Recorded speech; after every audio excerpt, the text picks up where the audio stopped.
Pawpaw farmers in Vihiga County and its environs have a reason to smile following the launch of a processing plant for the fruit in the region to produce jam. The multi-million shilling factory seeks to give fruit farmers a decent source of income while at the same time marketing their value-added produce internationally. Lillian Carrier with the details. When most people peel pawpaws, it's usually for direct consumption. Innovation in Vihiga County, however, means that the fruit there will be peeled for different purposes. A fruit processing plant has been launched at Kenya Papaya Products Limited in Sabatia to explore the value addition of up to 25 varieties of the fruit to produce papaya jam, papaya tea and papaya latex. It's blended with Ganoderma mushroom, which helps someone, especially maybe if you are diabetic.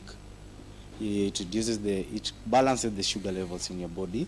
It boosts your immune system. If you're fatigued, when you use this jam.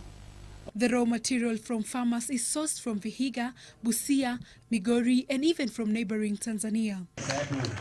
For farmers, there's excitement in the air, given that the burden of finding markets has been taken off their shoulders. We managed to get markets outside the country. Majorly, we have signed a contract with a company in Europe that is able to purchase and do distribution in Catalonia in Spain, Oxford, the UK, and also Florida in the US. We are working with smallholder farmers, people who can only afford to even do an eighth an acre, and with that they'll be able to do at least a revenue of 22,000 shillings in a month, and that is going to uplift the farmers in Western Kenya, especially Vihiga.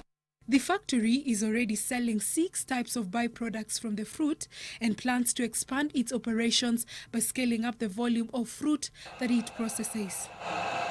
Lillian Kiarie, NTV.